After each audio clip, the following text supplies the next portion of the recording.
الحمد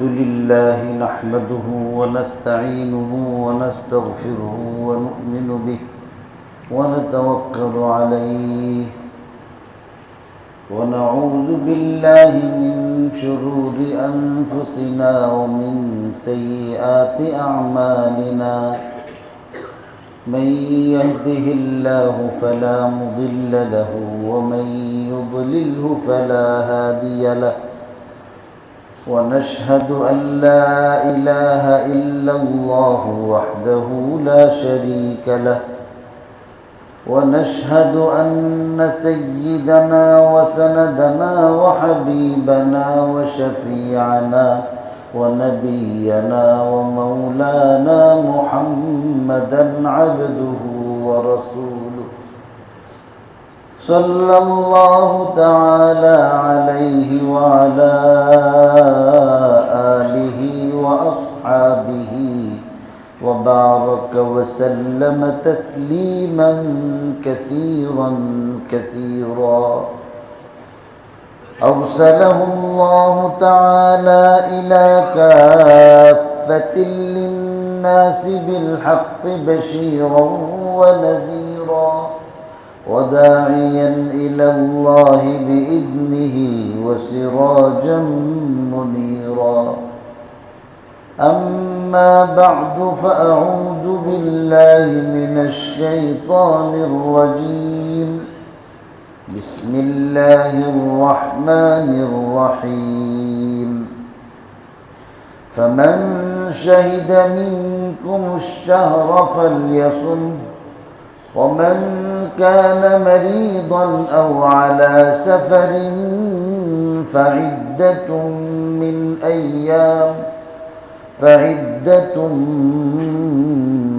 أيام أخر يريد الله بكم اليسر ولا يريد بكم العسر ولتكملوا العدة ولتكبروا الله على ما هداكم ولعلكم تشكرون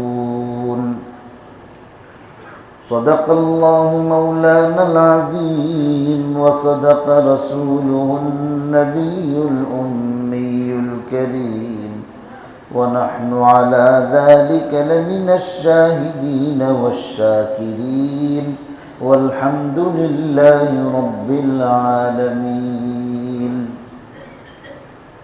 معزز محترم مربيان کرام মুসল্লিয়ান ism দিন দরদি মুসলমান ভাইরা আল্লাহ পাক রব্বুল আলামিন পবিত্র রমজানুল মুবারকের শেষ দিবস 30 রমজান শুক্রবার দিন জুমার নামাজ আদায় করার জন্যে আমাকে আপনাকে আল্লাহর ঘর রোজা মুখে উপস্থিত হওয়ার যে তৌফিক দিয়েছেন এই জন্য আল্লাহর শুকরিয়া আদায় করি আলহামদুলিল্লাহ। আজকের এই শুক্রবার আমাদের মুসলমানদের জন্য অত্যন্ত গুরুত্বপূর্ণ ঐতিহাসিক একটি শুক্রবার। ঐতিহাসিক এই জন্যে যে রমজানুল মুবারকের শেষ শুক্রবারকে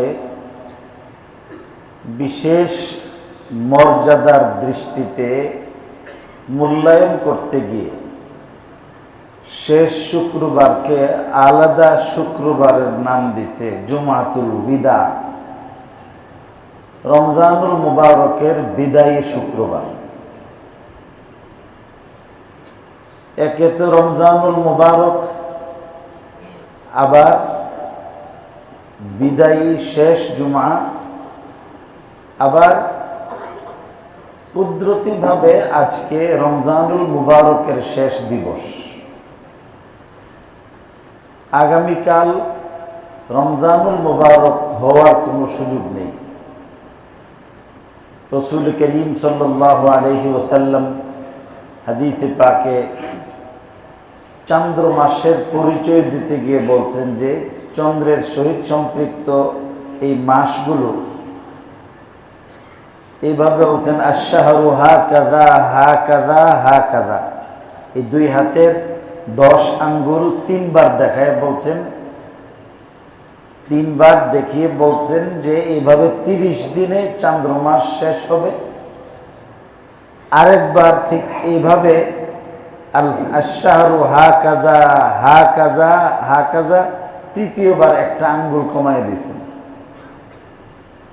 মানে চান্দ্রমাস হয় 29 হবে, না হয় 30 হবে। 28 হওয়ার কোনো সুযোগ নেই। ইংরেজি সৌরবর্ষের মতো ফেব্রুয়ারি 28-এ, এবং 28-এ যাওয়ার যেমন সুযোগ নেই, আবার এই ইংরেজি মাসের মতো 31 হওয়ারও কোনো সুযোগ নেই। অপরদিকে তো সেই হিসাবে আগামীকাল শুক্রবার হওয়ার কোনো সুযোগ, রমজানুল মুবারকের দিন হওয়ার কোনো সুযোগ নাই। তো একে তো রমজানের শেষ দিন, আবার জুমার ক্ষেত্রেও এটা শেষ দিন। তো এই জন্যে আজকের এই দিবস অনেক গুরুত্বপূর্ণ এবং অনেক ফজিলতময়। এই জুমাতুল বিদা বা শুক্রবার,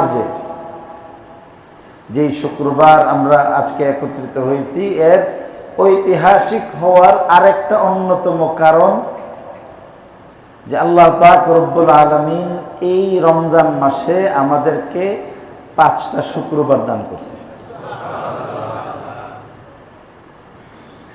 আমি ঐতিহাসিক কেন বললাম? যে চন্দ্রের মাস যদিও কখনো 29-এ কখনো 30-এ যায়, কিন্তু এই আরবি মাসগুলোর মেজাজ হলো ম্যাক্সিমাম মাস 29-এ যায়, ম্যাক্সিমাম 29-এ যায়, 30-এর সংখ্যা কম। রাসূলুল্লাহ সাল্লাল্লাহু আলাইহি ওয়াসাল্লাম 23 বৎসরের জিন্দেগি পেয়েছেন নবুয়তের, তার হায়াত পেয়েছিলেন 63 বৎসর। তো নবীজির 23 বৎসরের জিন্দেগির মধ্যে ইতিহাসের মধ্যে পাওয়া যায় যে দুইটা বা তিনটা এমন 30 রমজান পেয়েছিলেন। 30 রমজান নবীজিও কম পেয়েছেন। তো সেই হিসাবে আরবি মাস হিসাবে 29 হওয়াটাই বেশি স্বাভাবিক ছিল। আবার রমজান মাস হিসাবে আরো বেশি স্বাভাবিক ছিল 29 হওয়ার, কারণ রমজান বেশিরভাগ 29-এ যায়। তো সেখানের মধ্যে আবার পাশাপাশি একসঙ্গে 2 মাস আরবি খুব কম 30-এ যায়। সৌভাগ্যক্রমে গত মাস শাবান মাসও 30-এ গেছে। তো সেই হিসাবে আরো 29 হওয়ার সম্ভাবনা বেশি প্রকট হয়েছিল। কিন্তু আল্লাহ পাক রব্বুল আলামিন আমাদেরকে এই সব 29-এর সম্ভাবনাকে উড়িয়ে দিয়ে আমার আপনার কিসমতে 30 দিন বিশিষ্ট একটা রমজান দিয়েছেন। আবার ওই 30 দিনের মধ্যে 5টা শুক্রবার আল্লাহ দিয়েছেন। তো এই যেন আল্লাহ তাআলার পক্ষ থেকে ঈদের আগে আমাদেরকে আল্লাহর পক্ষ থেকে দেওয়া অনেক বড় প্রাপ্তি, বড় আনন্দ, বড় ঈদ। এই জন্য আল্লাহর দরবারে শুকরিয়া আদায় করি, আলহামদুলিল্লাহ, আলহামদুলিল্লাহ। এই যে 5 শুক্রবার আমরা যে পাইলাম, আগামীকাল শুক্রবার, আজকে শেষ রমজান, আগামীকাল ঈদ। আগামীকালকে যে ঈদ আমাদের হবে, এটা আল্লাহর পক্ষ থেকে আল্লাহর রসুলের মাধ্যমে বরাদ্দ করা এই আনন্দ। ইসলাম এমন এক সুন্দর ধর্মের নাম, যেই ধর্মের মধ্যে আল্লাহর হুকুম, নবীর তরিকাটা হইল প্রধান। আল্লাহ তাআলার হুকুম মানার জন্যে নবীজির তরিকা যখন অবলম্বন করা হয়, তখন যাই ইমানদার ব্যক্তি করে না কেন, এটাই ইবাদত হয়, এর মধ্যে আল্লাহ সওয়াব নিহিত রাখছে। এখন একটা প্রশ্ন, যে আল্লাহ পাক রব্বুল আলামিন আমাদেরকে 5টা শুক্রবার বিশিষ্ট 30 দিন ওয়ালা রমজানুল মুবারক দিয়েছেন। তো এই 30 রমজান তো সব সময় পাওয়া যায় না। তো এই বছর আমরা 30 দিন পাইলাম।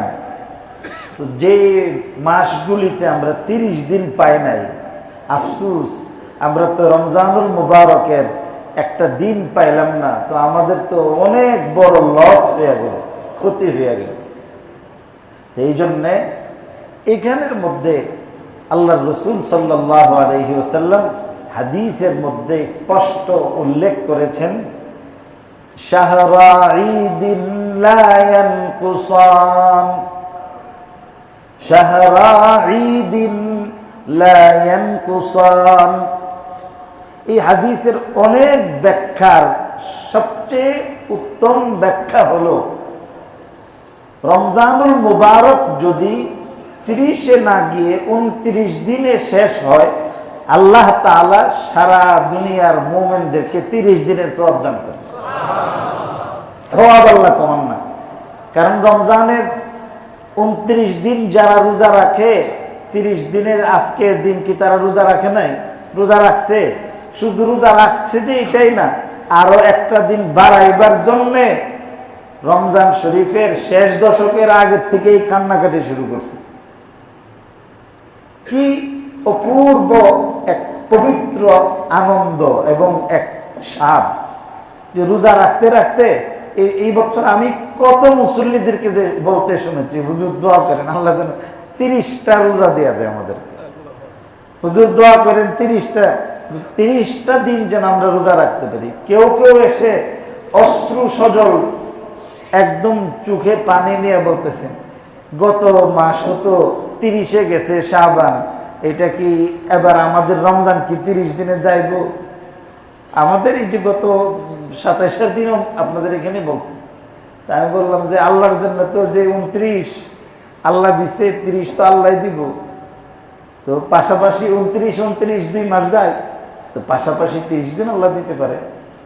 তো আল্লাহ পাক মেহেরবানি করে এই সব কিছু কত নিয়ামত দিয়েছেন যে রোজা যদি 29টাও রাখতাম তাহলে আল্লাহ আমাকে আপনাকে আমল নামার মধ্যে 30 দিনের সওয়াব দান করতেন।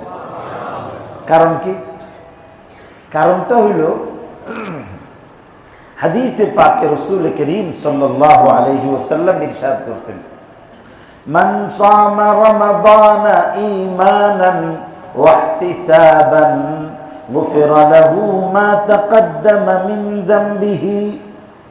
যে ব্যক্তি রমজানুল মুবারকের দিনগুলিতে ঈমানের সাথে সওয়াবের উদ্দেশ্যে রোজা রাখবো, আল্লাহ তার সমস্ত গুনাহ খাতা মাফ করবেন। রমজানের ফজিলত তো আজকের সূর্য ডুবার পরেই তো রমজান শেষ হবে, শাওয়াল মাস আরম্ভ হবে। তো শাওয়াল মাস যে আরম্ভ হবে, আগামী কালকে আমার আপনার সকলের জন্য রোজা রাখা হারাম। রোজা রাখা হারাম। আজকে রোজা ভাঙ্গাটা যতটা গুনাহের কাজ হারাম, আজকে যেমন রোজা ভাঙ্গার কোনো বিধান নাই, আর আগামী দিন রোজা রাখবার কোনো বিধান নাই। কালকে রোজা যদি রাখা হয় তাহলে গুনাহ হবে। কেন গুনাহ হবে? এর অনেক কারণ, অনেক ব্যাখ্যা আপনিও দিতে পারেন। একটা হইল, কালকে রোজা ভাঙ্গাটা হইল সওয়াবের।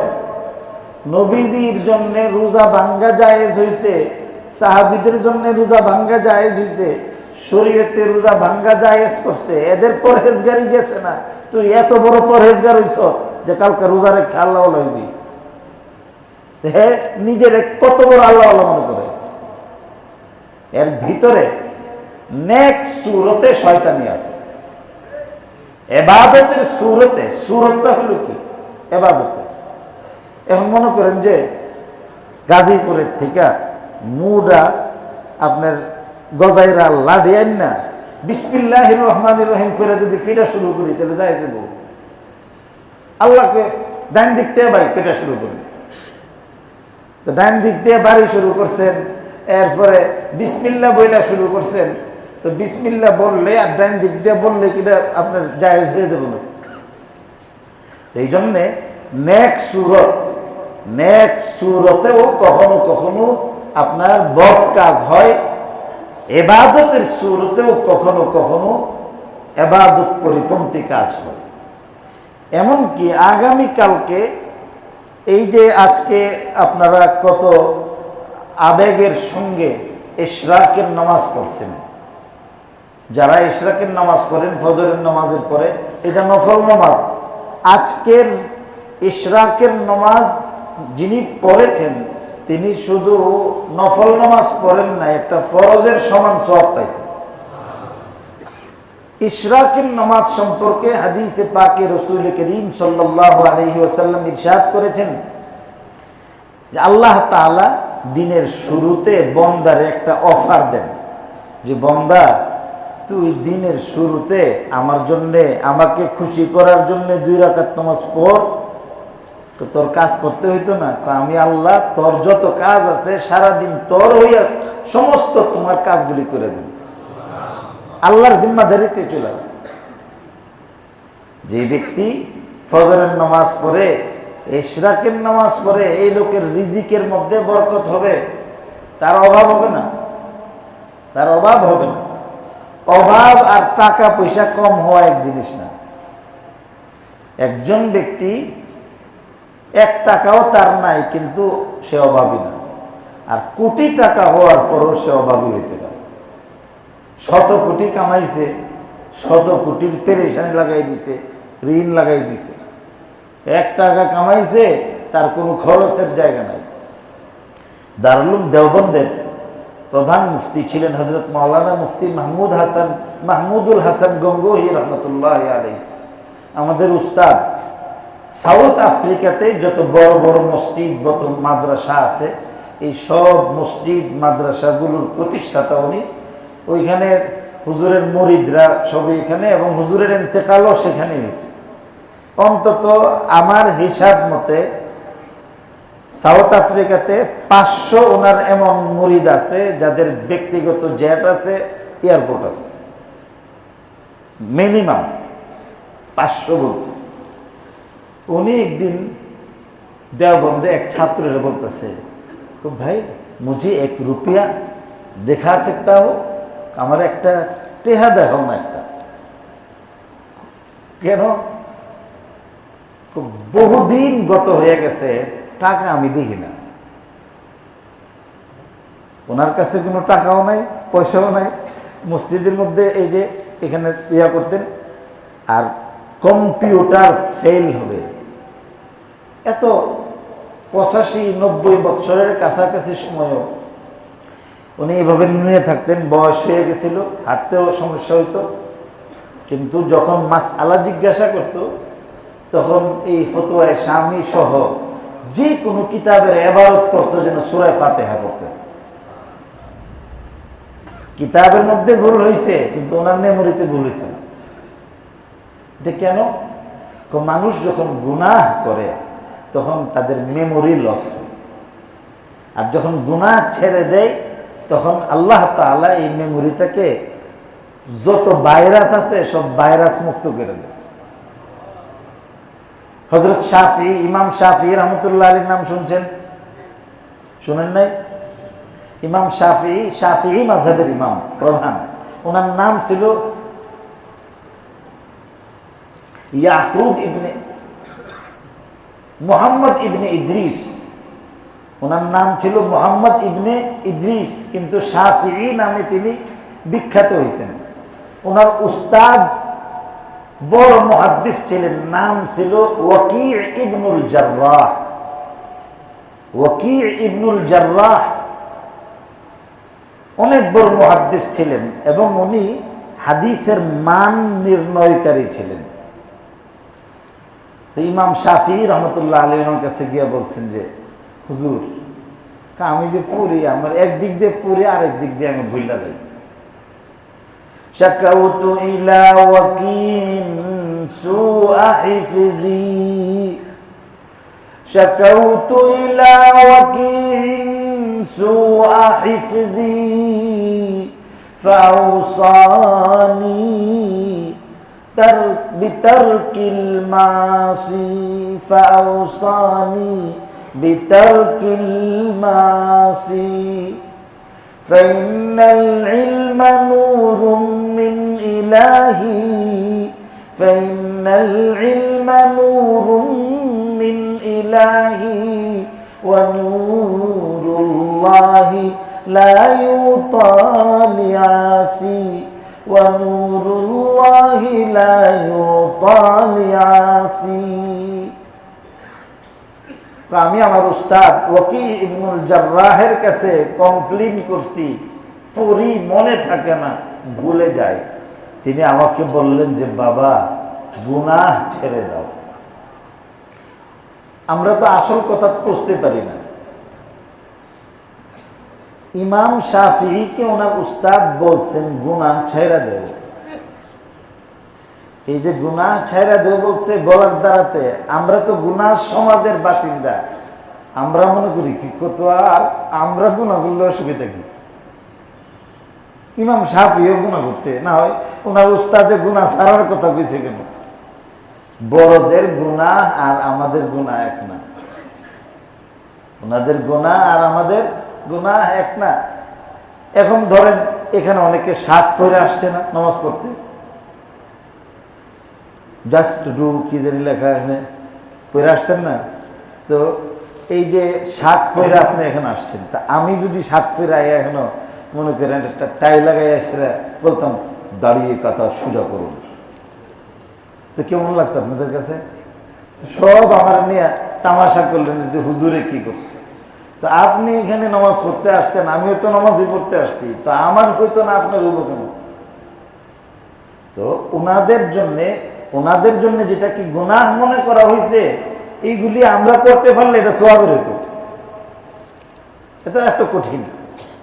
হযরত হাসান বসরি রহমতুল্লাহ আলাইহি উযু করতেছিল, তো উযুর মধ্যে একবার করে ধৌত করা এটা ফরজ, দুইবার কইরা ধৌত করা ডবল সওয়াব পাওয়া যায় সুন্নত, আর তিনবার করে যদি ধৌত করে উযু করে তাহলে বেশি সওয়াব হয়, কারণ এটা নবীজির সুন্নত, সমস্ত নবীদের সুন্নত। কোন উযু করতে গিয়ে আপনার ভুলে অজান্তে হাতের বা কোনো একটা অঙ্গ যেটা ধৌত করতে হয় তিনবারের জায়গায় দুইবার ধুইয়া বাকিগুলি তিনবার করছে। তো রাতের বেলা স্বপ্নে দেখছে, কে জানি বলতেছে যে বেহেশতে যাইতে চাও, বেহেশতে যাওয়ার আশাও করো, আর তিনবার করে উযু করণের এই মাসআলাই ভুললা দাও, বেহেশত কেমনে যাবে? তোমার কি উযু হয়েছে না? উযু হয়েছে, কিন্তু উনি যে মাকামের আল্লাহু আলা বুজুর্গ, উনার জন্য এটা ছাড়া ঠিক না, ওনার জন্য এটা ছাড়া ঠিক না।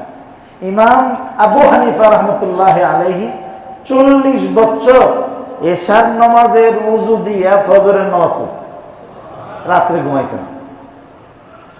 তো রাত্রে ঘুমানো কি হারাম নাকি? তাহলে আল্লাহ বলছেন ওয়াজআলনাল লাইলা লিবাসান ওয়াজআলনান নাহারা মাআশা। আল্লাহ তো ঘুমাইবার জন্য দিছে, রাত্রে তো ঘুমাইলো না, ঘুমাইছে না।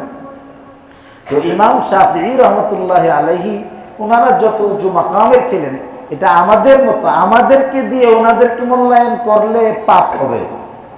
আমরা ওনাদেরকে আমাদের আলোকে আমাদের জীবন দিয়ে যেন মূল্যায়ন না করি। উনি বলছেন শাকাউতু ইলা ওয়াকিইন সুআ হিফজি ফাউসানি ইলা তারকিল মাসি। উস্তাদে কইলেন যে বাবা গুনাহ ছেড়ে দাও। তো কেন?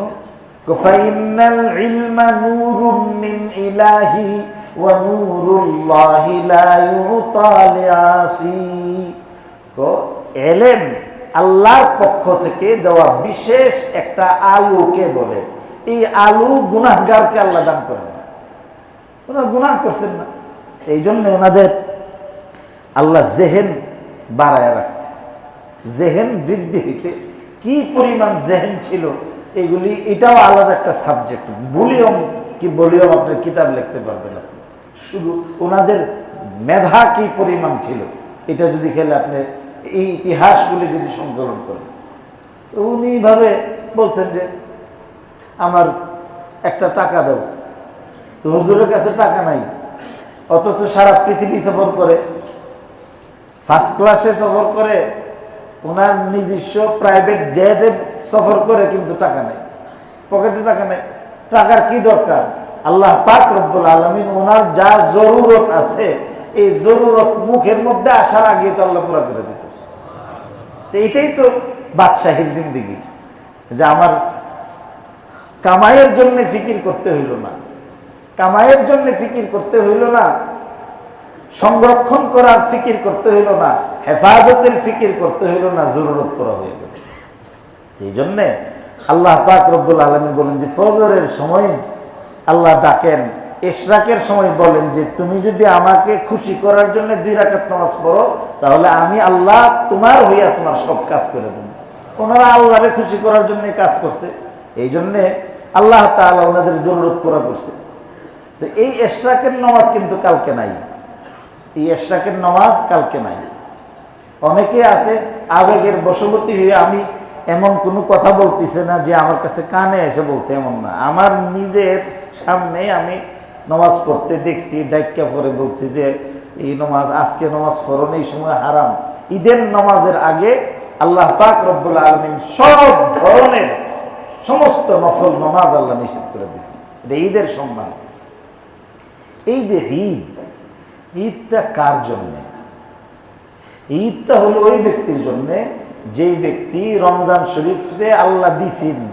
আল্লাহ তাআলা কেন দিছিলেন, আমি আপনাদেরকে একটা প্রশ্ন করব, এই প্রশ্নের উত্তর দিবেন আপনারা। রমজান শরীফের রোজা আল্লাহ ফরজ করছেন কেন? আমি কইয়া দিই। আল্লাহ বলছেন লাআল্লাকুম তাত্তাকুন, যেন আমরা পরহেজগার হইতে পারি। পরহেজগার হওয়ার জন্য, তাকওয়া অর্জন করার জন্য। তো উদ্দেশ্য হলো আমরা যেন মুত্তাকি হই, পরহেজগার হই। পরহেজগার বানাইবার প্রশিক্ষণ নিছি 1 মাস, পরহেজগার বানাইবার প্রশিক্ষণ দিছে আল্লাহ আমাদেরকে, আমরা নিছি।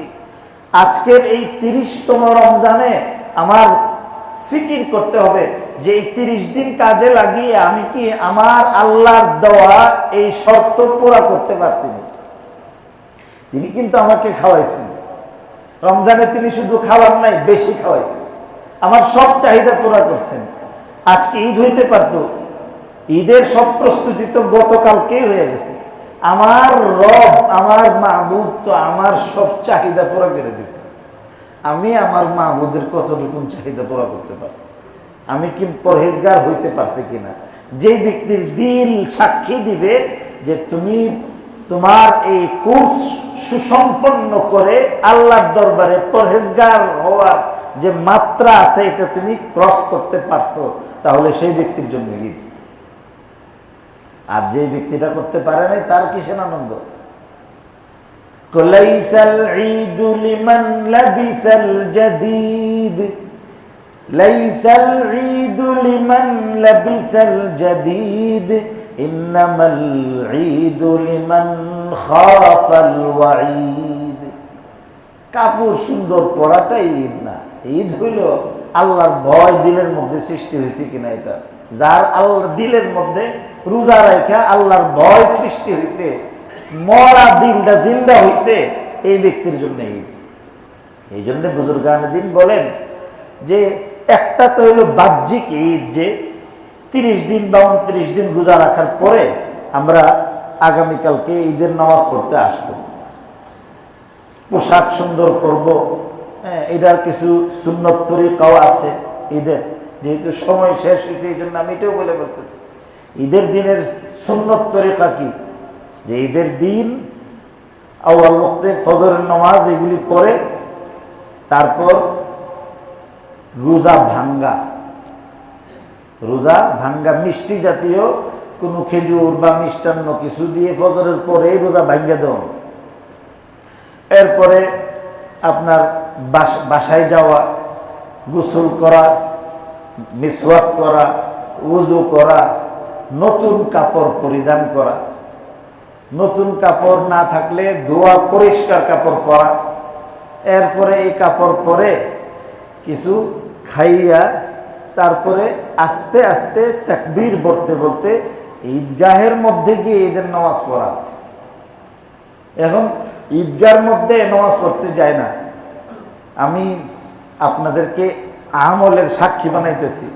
গত ইয়ার মধ্যে আমাদের কিরণ ভাই তো আশপাশের সব মসজিদের ইমাম সাহেবদেরকে আলাদা স্পেশাল হাদিয়া দিয়েছেন। কেন? যে ঈদগাহের মধ্যে নামাজ পড়ার, ঈদের নামাজ পড়ার যে প্রচলন, যেটা শরীয়তের বিধান, এটা কিন্তু উঠে গেছে, বিশেষ করে নগর জীবনের মধ্যে। আবার যেখানে ঈদের নামাজ হইতেছে, ঈদের নামাজ তো যেখানে পরে হবে, কিন্তু এটার আদব কি? ঈদের নামাজের আদব হইল খোলা ময়দানে হওয়া। তো খোলা ময়দান কি প্যান্ডেল দেওয়া নাকি? তো প্যান্ডেলের ভিতরে যদি পড়তাম পারি, তো আমার ঘরের ভিতরে পড়লার অসুবিধা কি? এটা তো আরেকটা বাড়ি হইল। এটা হলো খোলা ময়দানের মধ্যে ঈদের নামাজ পড়া। নামাজ হবে, কিন্তু আসল তরিকাতে এগুলি উঠে যেতেছে। তো ঈদগার মধ্যে গিয়ে নামাজ পড়া, এটা ঈদের সুন্নত। তো এইভাবে এটা হলো একটা বাহ্যিক ঈদ। আর আধ্যাত্মিকভাবে ঈদ বলা হয় কোনটাকে? আধ্যাত্মিকভাবে আসলে কোনো ইমানদার ব্যক্তির ঈদ, আধ্যাত্মিক ঈদটা জীবদ্দশায় কোনো মানুষ প্রকাশ করতে পারে না। সেটা কোনটা?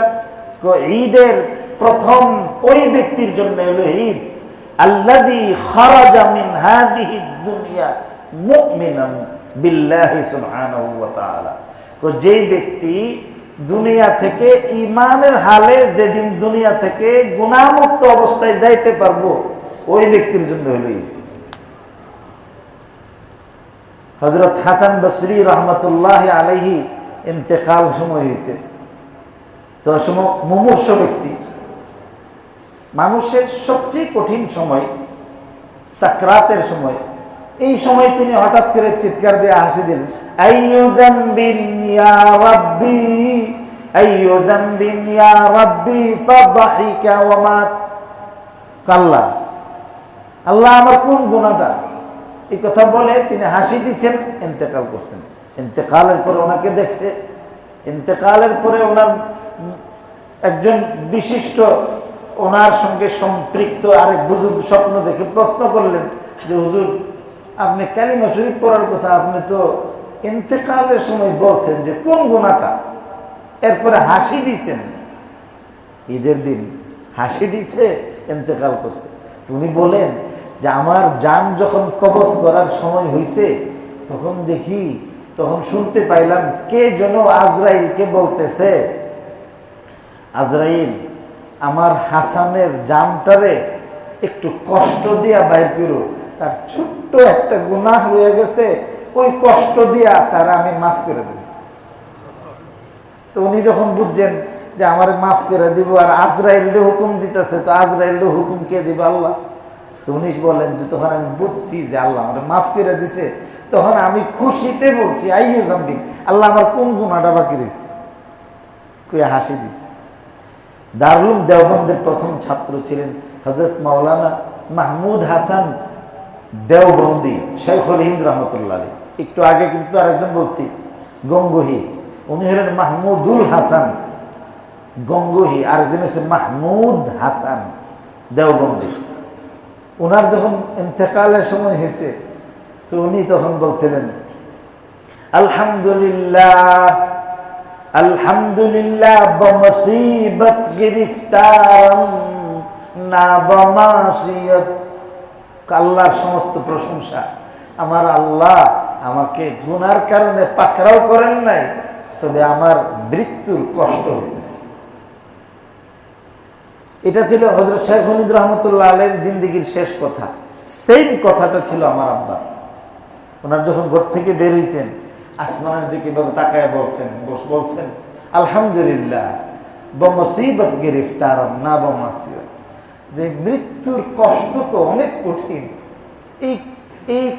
এর বাস্তবতা অস্বীকার করার কোনো মানুষের সুযোগ নেই। আমি তো সেই কঠিন সময় পার করতেছি, তবে আমার আনন্দ হলো, আমার খুশি এই জন্যে যে আল্লাহর কাছে গুনার কারণে আমি ধরা পড়িনি। এই কথাটা বলছে আমার আব্বা। এই কথা বলার পরে এইভাবে ঘাটটা ভেঙে গেছে, এই ঘাড় আর সোজা হয়েছে। চলে গেছে। তো এটা হলো আধ্যাত্মিক এই ঈদ, যে আমি যদি পরহেজগার হইতে পারি, আমি যদি আল্লাহর দেওয়া শর্ত চাহিদা পুরা করতে পারি, পুরা করার মতো যোগ্য হইতে পারি, আমি যদি পরহেজগার হইয়া গুনাহমুক্ত অবস্থায় জান্নাতের সুসংবাদ নিয়ে দুনিয়া থেকে যাইতে পারি, তাহলে হলো আমার জন্য ঈদ, আপনার জন্য ঈদ, আমার জন্য আনন্দ, আপনার জন্য আনন্দ। আমরা ওই লক্ষ্যেই মেহনত করে যাইতেছি। আল্লাহ আমাদেরকে আমাদের অভিষ্ট লক্ষ্যে পৌঁছার তৌফিক দান করুন। আলহামদুলিল্লাহি রাব্বিল আলামিন।